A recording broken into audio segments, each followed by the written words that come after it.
पार्श्वभूमीची कुलकर्णी सरांनी चर्चा केली की संशोधन केंद्र काय करेल, कार्यकक्षा काय असतील, हेतू काय असेल. पण हे संशोधन केंद्र ज्या महाव्यक्तीच्या महाविभूतीच्या नावाने म्हणजे विनायक दामोदर सावरकर यांच्या नावाने होणार आहे, त्या विनायक दामोदर सावरकरांनी मुंबई विद्यापीठातूनच पदवी घेतली आणि इंग्रजांनी ती निष्कासित केली. आणि आज त्याच विनायक दामोदर सावरकर यांच्या नावाने संशोधन केंद्र इंग्रजांनी पदवी निष्कासित केली असली तरी देवेंद्रजींच्या सरकारने चंद्रकांत दादा पाटील यांच्या प्रयत्नाने मुंबई विद्यापीठाच्या पदवीदान सभागृहातच या संशोधन केंद्राची घोषणा होते आणि म्हणून हा कार्यक्रम होता. आपल्याला माहिती आहे कार्यक्रमाला माननीय गृहमंत्री अमित शहाजी हे सुद्धा येणार होते. पावसाचा अंदाज मुंबईत आणि दिल्लीत आहे आणि दिल्लीत असलेला पद्म पुरस्काराचा सोहळा याचं राष्ट्रीय महत्व आपल्याला माहितीच आहे. आता त्यांना इथून लवकर जावं लागलं. आपल्या सगळ्यांना तर त्यांनी शुभेच्छा शुभकामना विद्यापीठाला दिल्याच आहे.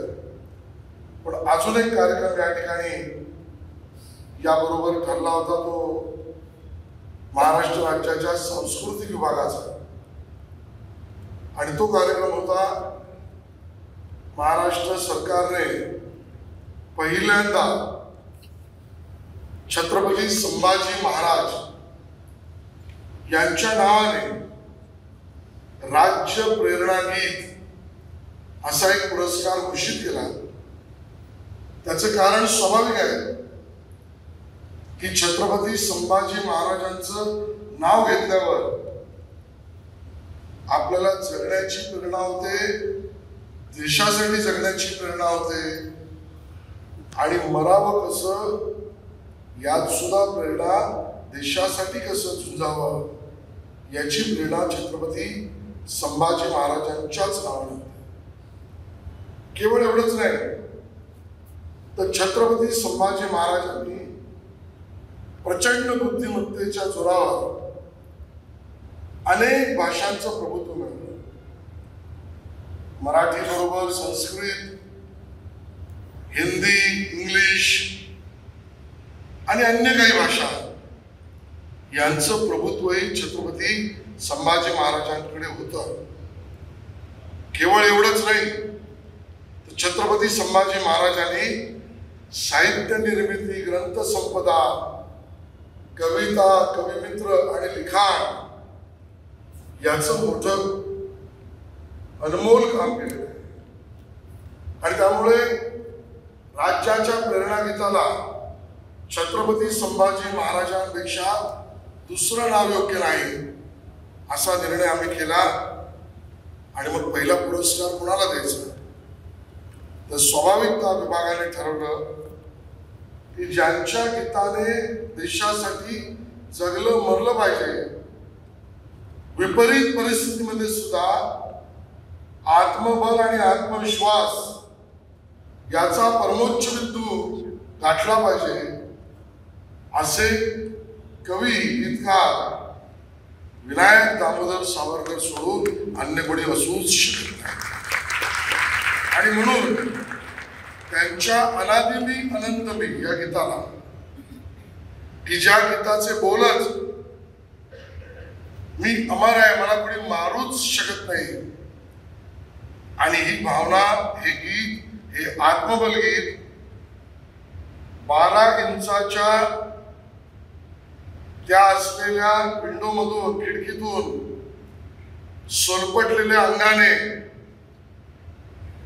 पॅरिस जवळच्या समुद्रात उडी मारल्यावर पूर्ण अंगाची लाई लाई होताना मार्शलच्या त्या बंदरावर पोहोचल्यावर मागे ब्रिटिशांचे पोलीस फ्रेंच पोलीस लागले, मला अटक केलंय, पिंजऱ्यात टाकलंय आणि इंग्रज मला आता हिंदुस्थानात घेऊन जाऊन माझा प्रचंड छळ करतील.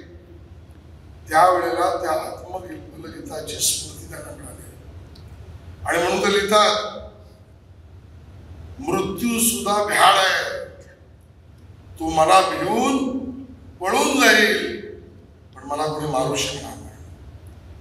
मला तुम्ही लोटी सिंह, त्याच्या आयाळ भयंकर आहे, अशा सिंहाच्या पिंजऱ्यात जरी टाकलं तरी तो सिंह माझे पाय चाटत येईल पण मला तो खाऊ शकत नाही. तुम्ही तलवार जरी माझ्यावर चालवली तरी ते खड्ग माझे तुकडे करू शकत नाही. मला प्रचंड ज्वाला जरी टाकलं तरी त्या ज्वाला शीत रस्ता बनवून बाजूला निघतील पण मला जाळू शकत नाही. तुम्ही प्रचंड त्या ठिकाणी तोफा शस्त्र अस्त्र आणली तरी भगवान शंकराने जसं त्रिनेत्र उघडून सगळं गिळंकृत केलं तसं मी तुमच्या तोफांना सुद्धा गिळंकृत करीन पण तुम्ही माझ्या देशभक्तीच्या कामात अडथळा आणू शकणार नाही, मला मारू शकणार नाही. हे आत्मबल गीत अनादिमी अनंत आणि ते गीत आणि त्याला पुरस्कार माननीय अमितभाई प्रचंड कमी वेळ झाला असताना आणि पद्म पुरस्काराला दिल्लीत पोहोचायचं असतानाही हा पुरस्कार मला महत्वाचा आहे.